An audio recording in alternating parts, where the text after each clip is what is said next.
let's go ahead and shift gears. We'll hop on over into Coach's Corner now, and we'll talk with Coach Tripp and see what he's got in store for us here in this edition. All right, so this is something interesting I found as I was preparing for the show. And so obviously, if you're an NFL fan, you've heard the term Black Monday, which is kind of the Monday maybe after the regular season ends where a lot of head coaches get let go, get fired. And so it's a tense time if the team did not have a very good year. But as I was doing some research, I found out that there has been a trend in the 2000s of something called a December surprise. And you may or may not have heard of it. But what the December surprise has been is just basically some of these power conferences have had the surprise of a coach either leaving on their own or being fired in December, which is obviously very early in the season. And so I've got some examples of that. And then the reason I'm bringing this up, I'll get to at the end of a potential another December surprise. So, so here we go. This December surprise. Here are 4 examples since 2015. All right. And then this doesn't include some of these other things that happened early in the season in October, things like that. This is just December surprises. The first one, December 15th in 2015. Less than 8 months from coaching in a national title game, Bo Ryan announces his immediate retirement after a win over Texas A&M Corpus Christi. Wow. So it was Wisconsin was 7-5 at that point.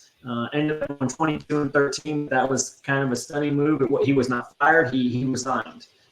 A couple of years later, December 31st in 2018. Steve Alford is fired as coach of UCLA after a 15 home point loss to Liberty. The Bruins ended up going 10-10 after that, finished 17-16.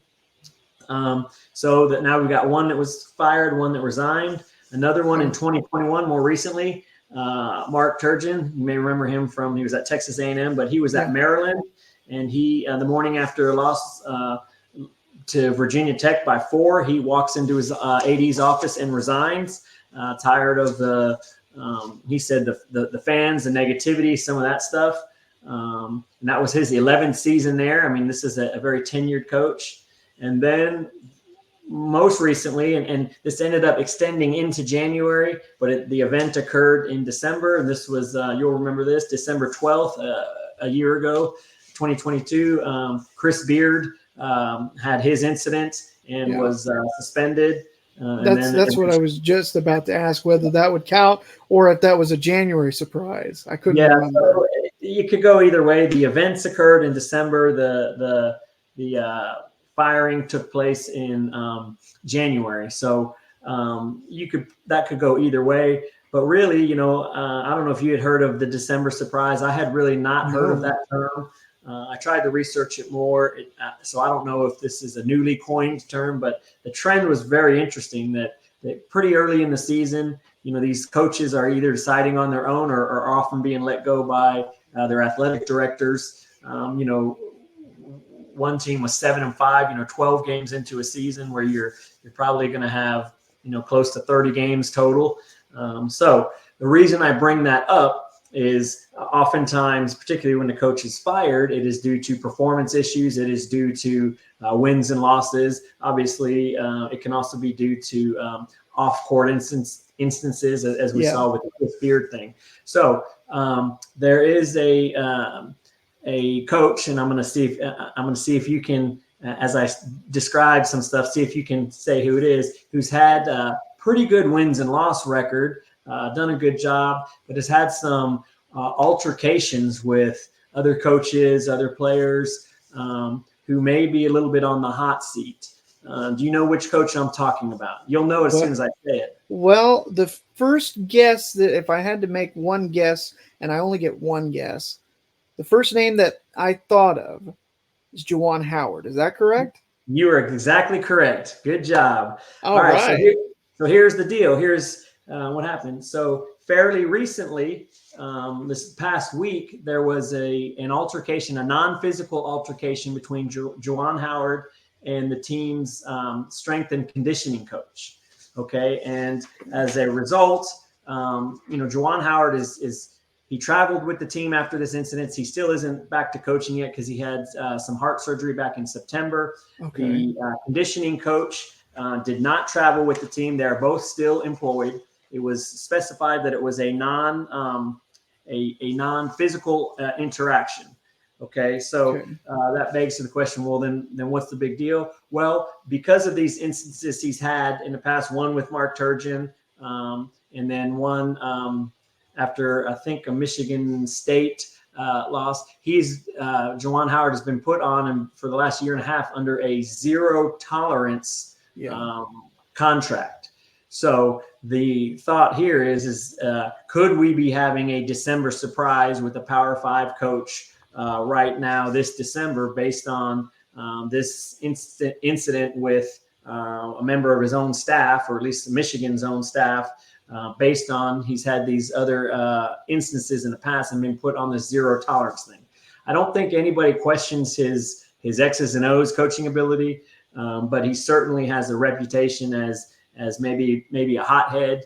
And if you're on that zero tolerance, we talked my last time on with the Bobby Knight instance, that, if you don't address it, you are accepting it. You're approving it, even if it's a silent approval. So if you put somebody on the zero tolerance, if this issue is significant enough, you have to take action, or you're sending a message that it's not really zero tolerance, and you can get away with it, because now if something else comes up, you don't have a leg to stand on, because wait a minute, there's no consistency. You allowed this last one to happen. Why not this one?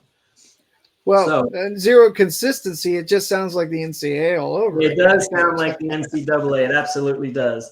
So I want to tie all this into, so this is called the December surprise. I don't really have an idea. I don't know enough about it, whether or not Juwan Howard will be let go.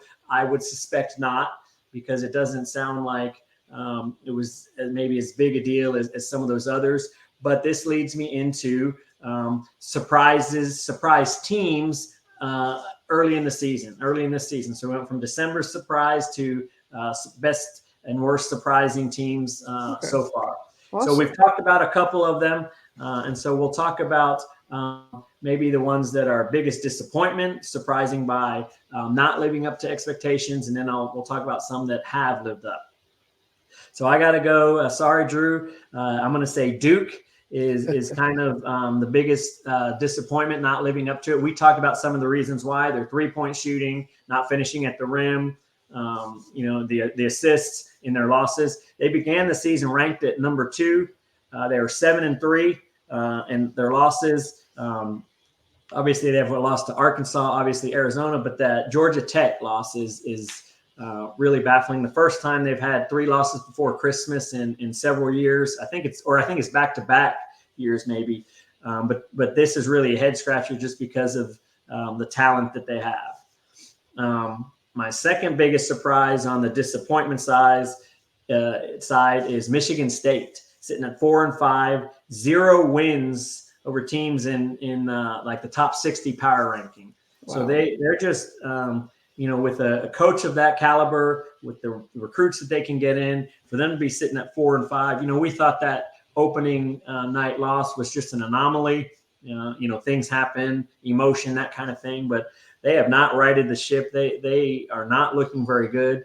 And this thing could spiral out of control very quickly if they don't get that fix. And I don't know that they can. I think that something like this, when you've got the talent, you've got the coaching, this seems like maybe a belief, desire, culture issue, where, not to say that they've quit on the coach, or maybe they've quit on each other, or they don't have a belief, but they're certainly more talented than this 4-5 record.